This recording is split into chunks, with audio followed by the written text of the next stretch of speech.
Chronique de l'environnement.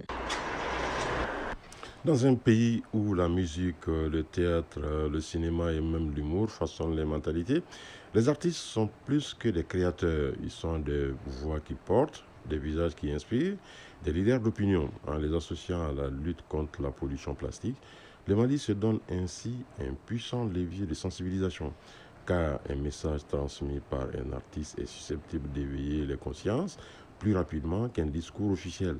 Quand les artistes s'engagent, la lutte contre la pollution plastique entre rythme et responsabilité, c'est le sujet de la chronique de l'environnement, une réalisation de Agibou Koulibaly. Les sachets plastiques ont envahi notre quotidien. Les rues, les caniveaux, les marchés et les champs en sont remplis. Les campagnes de sensibilisation classiques peinent parfois à produire des effets durables. Alors pourquoi ne pas faire appel à ceux que le public écoute, suit et admire? Ils ont la magie de transformer des mots en émotions. Et quand un message écologique est porté par une voix célèbre, il pénètre les cœurs. Yébi Kouyaté griotte à Badjangara. Les sachets plastiques que nous utilisons au quotidien ont de nombreux inconvénients. Ils obstruent nos caniveaux, surtout en saison des pluies, provoquant des inondations dans nos quartiers. Les plastiques sont également dangereux pour les animaux qui peuvent les avaler ou s'y retrouver piégés. Je lance un appel à tous les Maliens. Ne jetons plus les sachets plastiques dans les rues.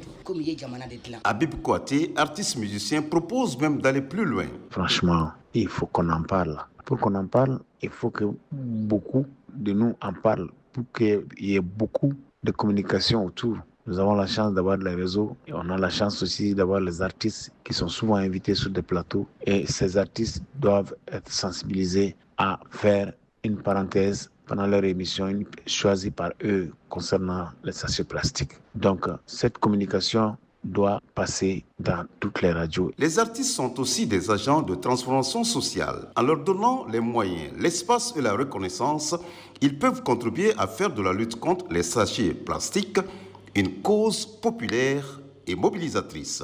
Dr Ousmane Di Petit Gouro, artiste musiciens. Les artistes doivent faire des enregistrements audio ou des films pour sensibiliser leurs différentes populations sur les conséquences de ces sachets plastiques. Le message que moi je peux lancer à nos différentes populations, c'est qu'ils prennent soin de leur environnement. Les mots touchent, la musique reste, l'image frappe. Et quand un artiste s'engage, c'est tout un peuple qui peut être entraîné. Cheikh Tidiane Seck, artiste musicien. Je pense qu'il y a urgence. Tous les artistes maliens, de quelque bord que ce soit, doivent s'unir pour lutter contre le phénomène qui est en train de gangréner notre société, voire les sachets plastiques qui ne sont pas du tout bien pour l'hygiène de notre société. Si nous sommes passés à côté du projet Sahel Vert, veillons à ce que réellement tous les artistes véhiculent le message de salubrité, le message de propreté de notre société. Donc ça veut dire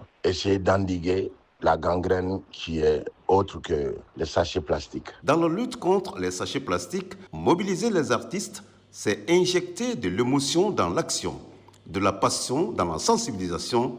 Il est temps de faire de l'art une arme pacifique dans la lutte contre les sachets plastiques au Mali. Chronique de l'environnement.